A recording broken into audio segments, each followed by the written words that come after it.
Hey guys, it's that time of the month again. It is now October. Believe it or not, we're just over a month away from Telford, which I must admit I'm really looking forward to this year. More particularly because I'm going to be joining some of the guys from the Bricks of Plastic hangouts there.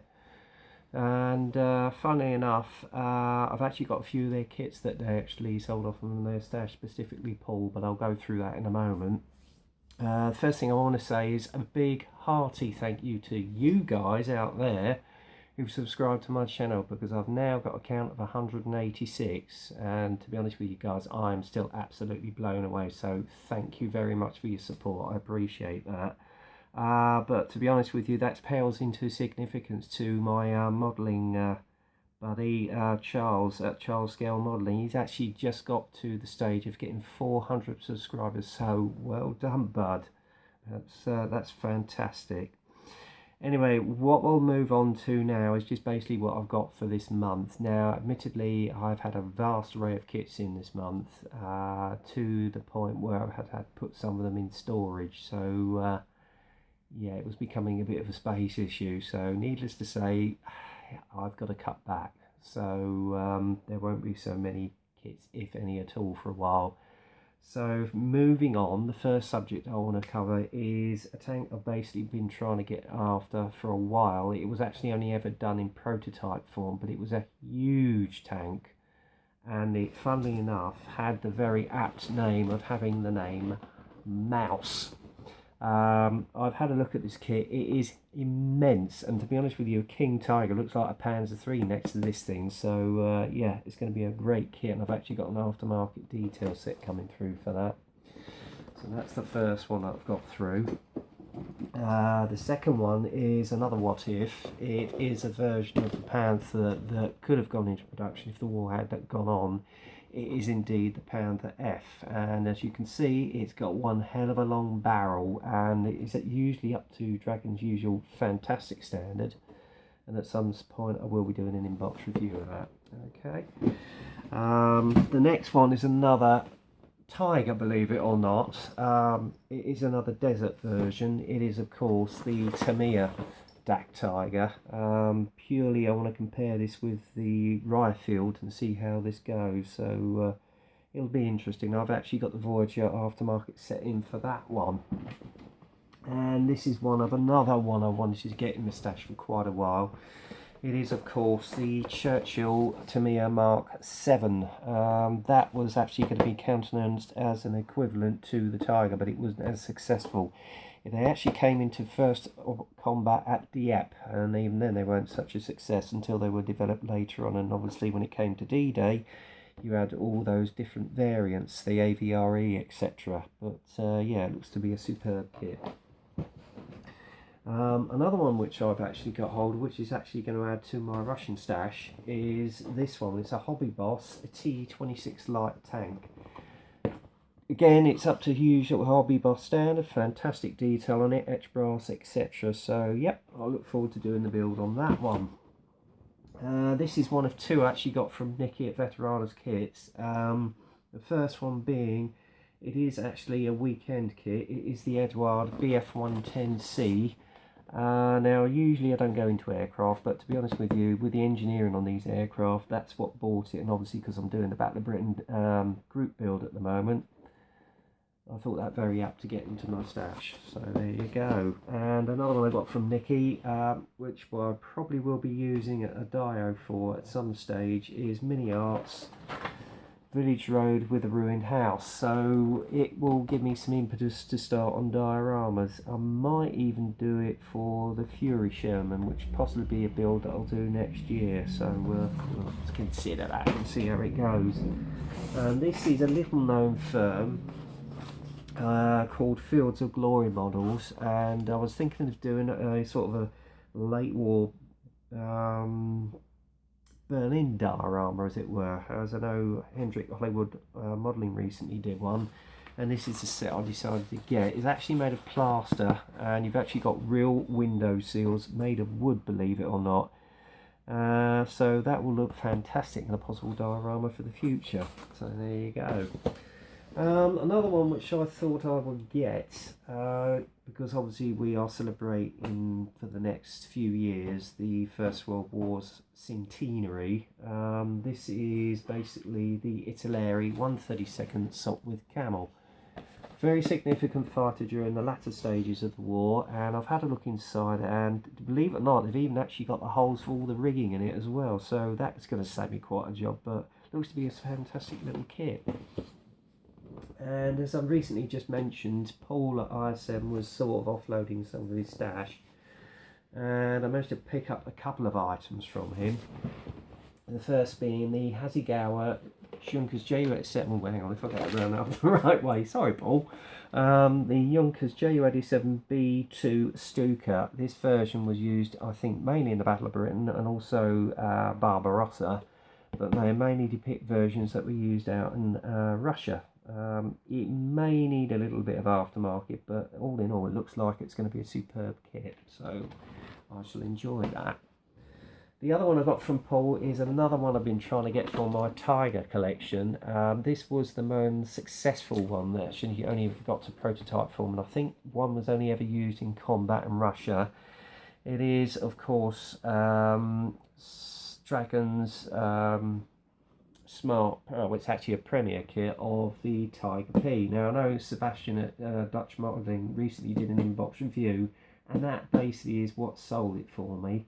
So it looks up to Dragon's usual standard. I am going to have to get some aftermarket Zim for it, but it doesn't really bother me. I might even have a go at the technique of doing the Zim myself. So yeah, that will be an added one to my Tiger collection. So there you go. And talking of Tigers, Hendrik, actually from Hollywood Modelling, I bought a Tiger from him, and it's actually one I've already got, but I thought, well, I could use it as another version of a Tiger. It is a late production one. It is, of course, the Dragon 3-in-1 Tiger. So, Hendrik, thanks for getting that through to me so quickly, buddy. That really was most appreciated. And as I say, I'll have a look at the options. I might even do it as a Command Tiger, but we'll see. The next one, two, are actually from Tim at Cheap Kits and Bits, who's also one of the pricks of plastic. The first one is of a command vehicle, because I thought, well, it'd make a bit of a difference just to do something unusual as opposed to tanks. So I got myself this one from him. It's the Italeri KFZ 15 Horch.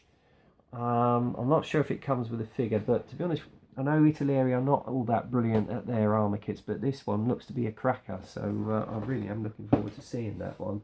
But this one is the one I'm really pleased I got. It's one of the Royal class of kits, which are very hard to get hold of now, and I managed to get one from Tim at a very fantastic rate. Upon opening it, I mean, to be honest with you, it was phenomenal about the amount of goodies that were actually in this, including a piece of the actual aircraft itself. And this is, of course, the Royal Class BF109G version there, and you've actually got one of that many versions you can do. In fact, you've got 3 kits in this, I think. You've got the glass there, which you can use, and obviously the mounted fragment from one of the aircraft that actually crashed. So there you go. This one is one I've also saw when it was released, and basically they announced it is one that I've tried to get hold of for a while, and I was lucky I did. It's one of Dragon's Black Label range. It is, of course, one of the first post-war tanks we had after the Second World War. It is, of course, the British Conqueror Mark III. It does look like it's going to be a super little kit. One or two people have actually built it, and I've seen they're built on Facebook, and yeah, it looks really, really good. So there you go. Moving on to another one which I was recommended. It is a piece of artillery. Again, it's a Dragon kit, and it is, of course, the 88mm Flak 36, and it comes with the crew as well. So that could make a potentially good diorama. So yeah, that is going to be a real beauty, and I know it comes with a metal barrel and all the goodies, so that's why I bought it, really, as opposed to the old Tamiya one. 3 more I'm going to go through, but these are aircraft. First one, of course, they are of the V-Force. This is one I've been itching to get my hands on for ages, is the Airfix Vickers Valiant B Mark 1. It is a beast, but the moulds in it are beautiful. And I saw one of these built up at a model show about a couple of years ago, and it does make a super little kit, guys. It really does. So I highly recommend you get one of them. And there is a conversion set for a B2, which was featured, I think, Scale Aviation Modelling magazine last month. So yeah, check it out. Okay. The other one, of course, as we all know, and she finishes flying this month, sadly, is the Vulcan B Mark II X-Ray Hotel 558. A real queen of the skies, and I am sorry that we are not going to be seeing her flying anymore, but yeah, this kit is a bit of the filler queen. I've already done it in box review, as you well know, but to be honest with you, it's the only one that's available, and I have actually got an upgrade set, so I shall actually upgrade this a little bit more. There you go. And finally, the last one of the three I've got is, of course, the reissued Matchbox kit of the old Victor K Mark II. I am actually looking to get a conversion set to make this into a B Mark II. Yeah, it is a little bit that, unlike the other kits, it doesn't have recessed panel lines, it's raised, so it's going to be a lot of sanding and scribing on that baby, but all the same, I've got a Victor, so there you go. And coming on to three more. Three Russian tanks, all three are Hobby Boss. The first one is the T50. Looks to be a super little kit, and again it comes up to Hobby Boss's new usual standards, so I look forward to building that at some stage. The next one is one of Russia's earlier tanks of the Second World War, the T-24. I've had my eye on this for a while, and again I snapped this one off on eBay at a very good rate, I have to say. And finally of the trio is the T-28. That one is going to be a beast. It is big. For a Russian tank, it's certainly big. The engineering that went into it was amazing, I have to say, and that's really why I bought it. And yes, believe it or not, I couldn't stop. Everybody's been on about Star Wars, and I have actually got a couple here from Bandai. The first one is, of course, the villain of all villains, Darth Vader.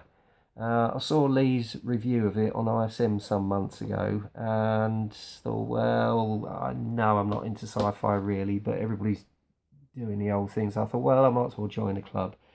So I've had a look at it. It's not a bad kit. It's going to need a little bit of putty around the joints because it's a little bit toy-like. That was suggested by Mike Cohen when he actually saw it, and I emailed him on this.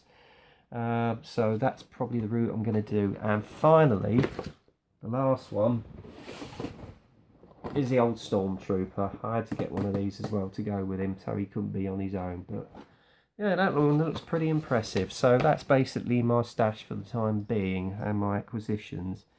As to what's going on in the community, well, Frankie Day has actually just started a Cold War group build. That's anything to do from the 1950s up to, I think it's the 1980s, when the Cold War came down. He's actually at the moment doing a C-54 Globemaster, and Frankie, you're doing one hell of a job there, bud, as per usual, up to your high standard.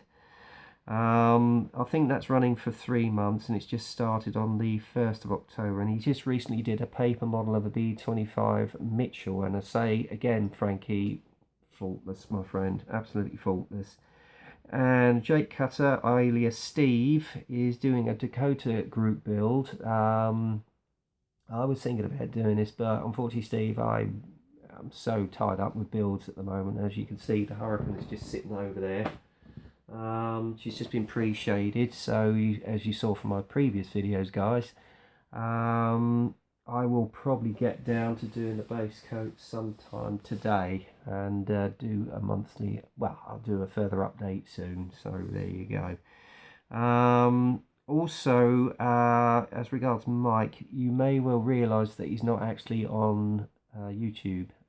He's delisted his videos, so if you want to see any of his videos, I would suggest you go into the ISM forum. That's how you'll find him now, because he wants to share them with his friends, like myself. So there you go.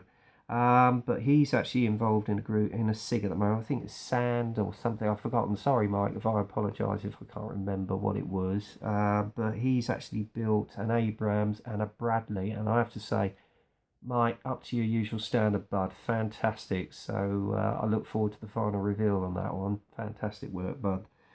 And they're also doing a Jagd build on ISM at the moment. That's any Jagd Tiger, Jagd Panther, Jagd Panzer that was in the Second World War. So if you want to join in, go over to ISM, give Paul a little toot or Lee, and they'll explain the rules to you. Okay. Also, in regard to Gil Red Dragon models, he did a fantastic model of a Mad Max car. And Gil, hats off to you, bud. That's one of the best builds I have actually seen you do in quite a while. So, fantastic. And also talking about our guys over the pond, they are doing, I think it's Roadhog 0822 Cliff. He's actually just started a cancer awareness build. I don't think it's restricted in what you can build, as long as it's connected to something where you've got the cancer awareness colours or so forth. It's a good cause, so go in for it, guys. I really recommend you do. And I think that is about it, guys. That ties it up for this month. I'm sorry it's a little bit sweet and short. As I say, oh, sorry, my models are just falling over. Clumsy old me. But that's about it, guys. As I say, I will give you a further update on the Battle of Britain group build. We are now only got 3 weeks left into it. As I say, I'm pretty happy with the way things are going on mine, and there's some fantastic builds going on out there, guys, and keep up the good work. I'm hoping to get it finished in time for the 31st, but you know, life, it sometimes gets in the way. So if you've not seen many videos from me just lately, that's probably why. Alright, anyway, guys, keep up those good builds, get kit crazy, happy modelling, and I'll speak to you soon.